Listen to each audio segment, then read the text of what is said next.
Salut à tous, c'est FC Campionat, j'espère que vous allez bien. On se retrouve pour une nouvelle vidéo. On va faire le débrief du match entre le FC Barcelone qui affrontait Benfica. Victoire 3-1 pour le FC Barcelone et qualification pour les quarts de finale de la Ligue des Champions.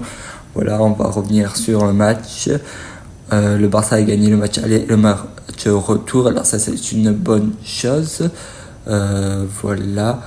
Et j'ai pas vu l'entame de match du FC Barcelone, malheureusement.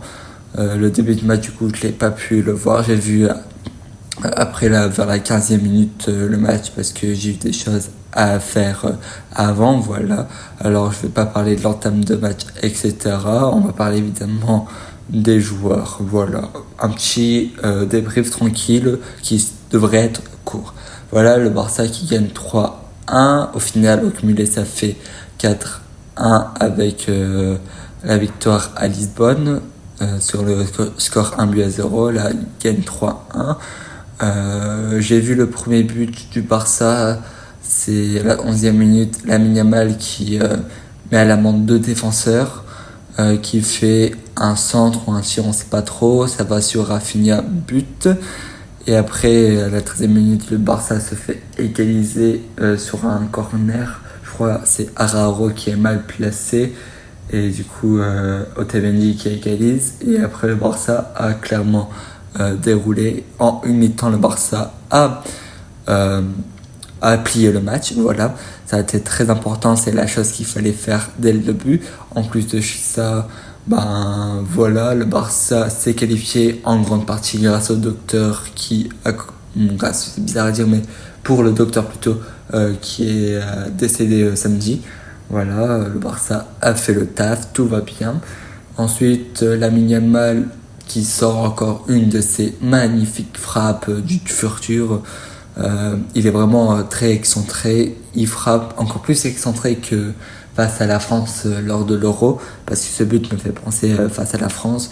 Ça va en pleine lucarne qui file après petit filet. En fait, ça fait lucarne, après ça touche le petit filet. C'était magistral. La balle elle a roulé, le gardien ne pouvait rien faire. Et du coup, ça fait 2-1. Et après, sur une traversée de Baldé qui fait une passe dans le temps, Rafinha n'est pas hors jeu et Rafinha conclut. Doublé de Rafinha, un but de Lamine Yamal ce soir. Les ailiers ont été au rendez-vous. Voilà, très bon match. En une mi-temps, ils ont plié le match. Voilà, la deuxième mi-temps, c'était juste une mi-temps chill, voilà, pour continuer le match. Mais il n'y avait pas grand-chose à retenir. C'est vraiment la première mi-temps qui a été très intéressante. Voilà. Concernant les joueurs, on va commencer par, pour moi, celui qui a loupé son match, le seul qui a loupé son match, et le seul des attaquants qui a loupé son match, Lewandowski.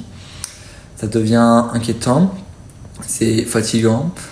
Lewandowski, à un moment donné, il loupe deux occasions, deux grosses. Voilà, c'est très très grave. À un moment donné, il est tout seul devant les cages. Il met du temps à tirer. Il tire sur le gardien. C'est fatigant. Et il y a un autre moment, juste après l'ouverture du score du Barça, et après l'égalisation de Benfica, Lamine Yamal fait une passe à Lewandowski. Et Lewandowski, je sais pas, il arrive à la louper. Bon, c'est fatigant. Et en fait, pour l'instant, ça va parce que Barça arrive à dérouler, etc.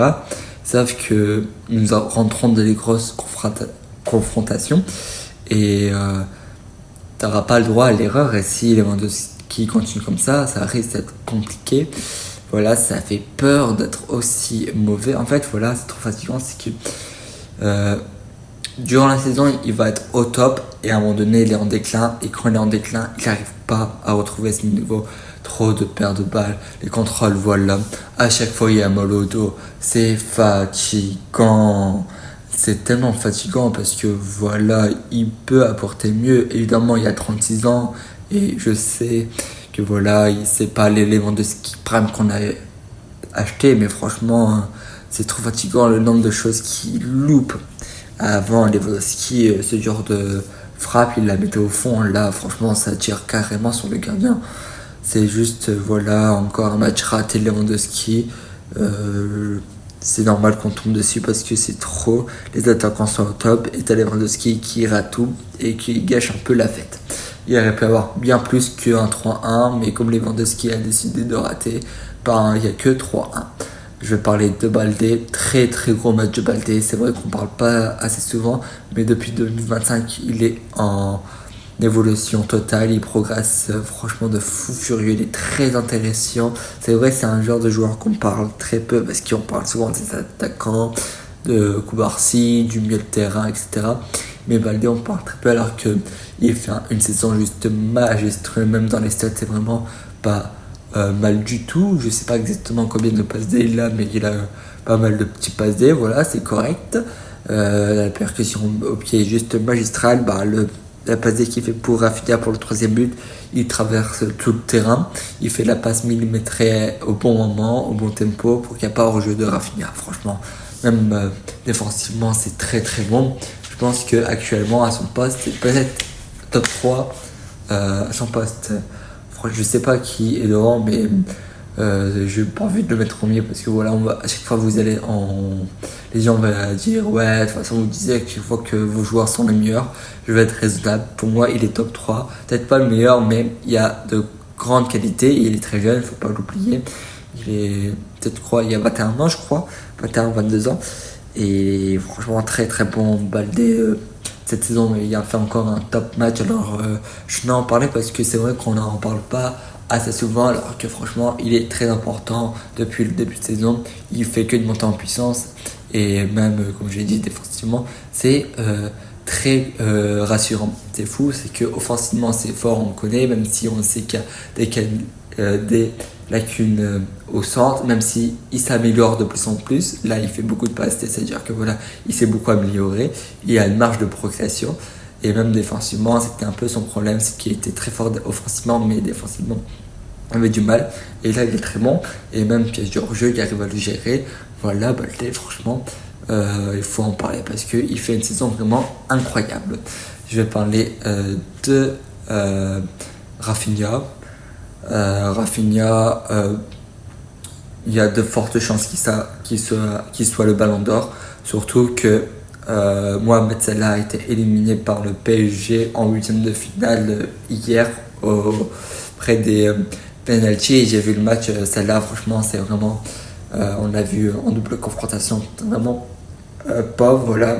Il n'a pas été décisif au match aller, pas au match retour. En plus de ça, c'est que, je parle un peu de vite fait de Salah, c'est que il pouvait ouvrir le score, au final il tire sur Pacho.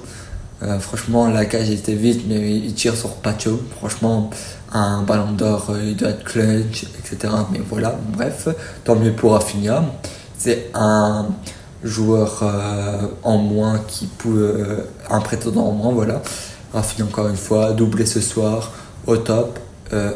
Oui, les passeurs décisifs pour Lamine Yamal pour le but, voilà, ça compte comme une passe décisive, très bon. Toujours dans les efforts défensifs, offensifs, il se donne à fond, etc. Dans ses dérives, voilà, il n'y a pas toujours tout réussi, voilà, mais il est clutch, il marque dans les bons moments, il est toujours décisif dans les grands matchs. De toute façon, Rafinha, 11 buts en 10 matchs, 7 en Ligue des Champions, 5 passes décisives, il fait partie des meilleurs passeurs décisifs. Il y a 16 goals assists en cette Ligue des Champions en 10 matchs, c'est juste énorme, Rafinha. Sans compter qu'il n'a pas joué les barrages, il est le meilleur buteur de la Ligue des Champions et un des meilleurs passeurs de la Ligue des Champions. Il fait une saison juste incroyable en Ligue des Champions et hors Ligue des Champions. Franchement, c'est juste énorme. Il doit être quoi, 46 de GA en tout, c'est vraiment énorme. Les 50 de GA, il va les passer facilement. Il est juste monstrueux, clutch dans les grands matchs, au rendez-vous. Et voilà, très intéressant encore une fois. Et face à Benfica, 3 matchs et il a marqué sur les 3 buts. Et à chaque fois, c'est des buts importants et décisifs. Voilà.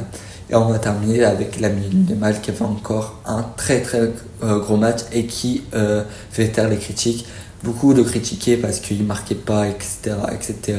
Pourtant, il faisait de bons matchs, mais voilà, il n'était pas assez décisif. Voilà, il y a eu beaucoup de critiques et là, il fait taire les critiques. Passe D pour Rafinha, buteur, c'est le plus jeune joueur à avoir marqué en huitième de finale en mettant un but et une passe D dans un match de huitième de finale, je crois, ou de Ligue des Champions, je sais plus exactement, ou de phase de groupe, je sais plus. Voilà, très important. Il a mis à l'amende la défense de Benfica. Alors c'est vrai qu'il n'y avait pas le latéral qui était titulaire parce il était suspendu pour ce match, mais franchement très très fort.